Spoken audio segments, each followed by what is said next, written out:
Hi team, just a quick video to show how to set up our development environment in Windows using Visual Studio Code, Python, Git, and various extensions that we need for Visual Studio Code to make sure that we can utilize the full functionality, so the integration with the GitHub repository.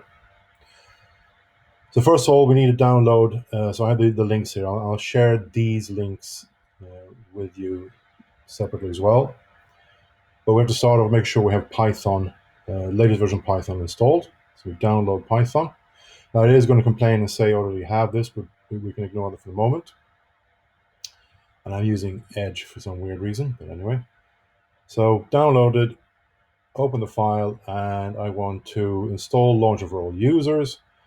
I don't need to add the path, the Python to the path, but it's actually not a bad thing to do. You can decide what works best for you. I'm going to do it just on the safe side. Install now, and then yes. So we need Python, obviously, the development environment. We're then going to download the Git application for Windows to make sure that we can communicate with the repository, because some of the extensions that we're using, Visual Studio Code, will use Git in the background. So we're just installing this.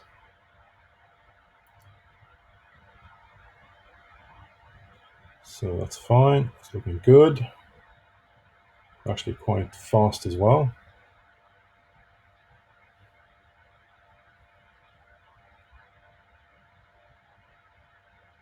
And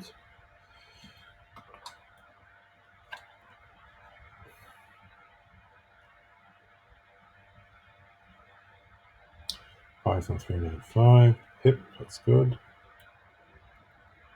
Okay, so we can close. So we now know we have Python installed. Next, I want to download Git for Windows. And it started the download. It's Swedish as well, so I open that file. I say yes. Next. So there we need to change. No, that looks good. Next. And Visual Studio Code. So actually, what we're going to do is this. Cancel this. You may exit setup. Yeah, because let's install Visual Studio Code first. Download that.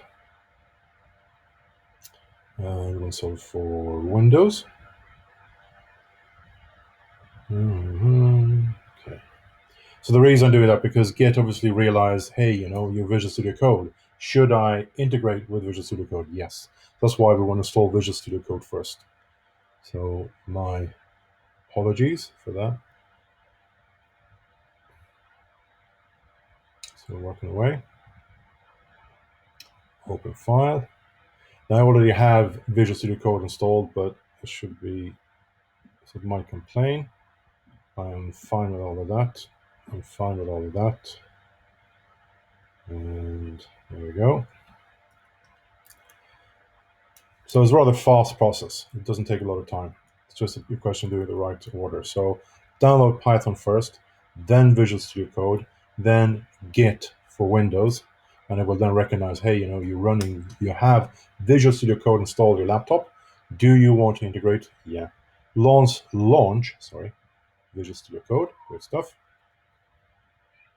And there we go. Do you trust the authors? Yes, I do. Now, Visual Studio Code is kind of similar to a lot of other things. We have the File Explorer, so these will open up different windows.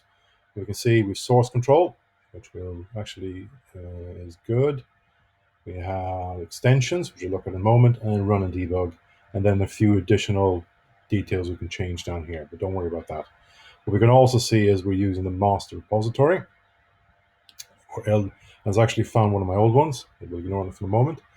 So basically, if I click here, I can open and close that little drawer there. It gives me additional details. So the files that we're working on will end up here. We click on those and they will open up in this environment here in tabs. So at the moment we just have readme information, so we can ignore it for a moment. And then when we run our code, test our code, and we're going to install something called live server, we will get the results in the web server, but we'll see the output to the terminal. So basically we have any problems that are the Python have identified or out of PEP, and the output, the debug when we're using that, and then the terminal then for just about anything else. So we're using the terminal quite a lot. But essentially all the coding will be done in various tabs in this window here, linked to the files that are here. Now, let's go back to Edge and let's go back to downloading. Okay, so we've already downloaded that. Let's download it again. Actually, let's just do that. Okay. So there we go. It's downloading Git 3220. We open the file. Yes.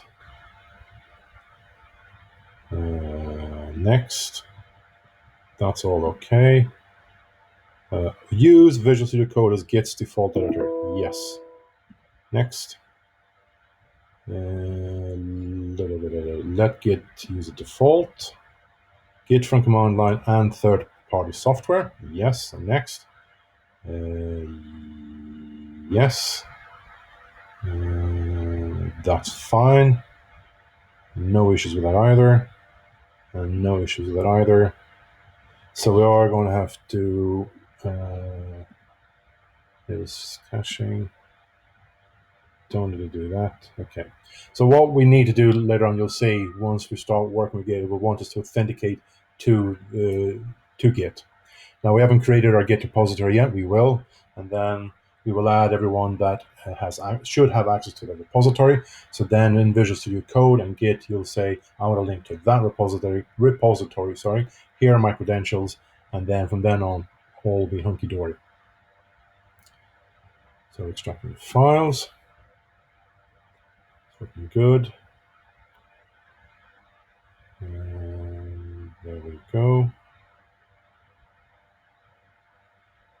Excellent. Don't need to view the release notes, and we can just finish. So what we've done is we've downloaded and installed Python. We've downloaded and installed Visual Studio Code as our development environment. We've downloaded and installed Git, which is now linked to Visual Studio Code. And we have Visual Studio Code here up and running. It is already saying it wants to do a few things. We'll look at it later on, just so that we're aware that's there. Now, what we'd like to do is we'd like to add a couple of extensions. Let's get rid of that. So what I'd like to do is I want this particular linter, in other words, that checks our Python syntax as we're coding. So we will install that. Yes. Yes. Oh no, not for Mac. Okay, sorry, because I have a Mac, that's a bit of a problem. Let's do this.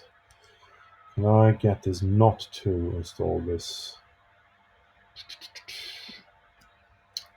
No, I don't. It wants to open the Mac one. Okay, I'll tell you what. We'll go to here instead. So we'll go down to extensions. Now you can just, it will work for you. It's just for me, it's a bit of a pain. And we actually have a few here that it actually wants me to get a pull request and git lens. Okay, so the one I want to add is Python extension. Okay, so sorry, wrong one. I'm using the virtual environment.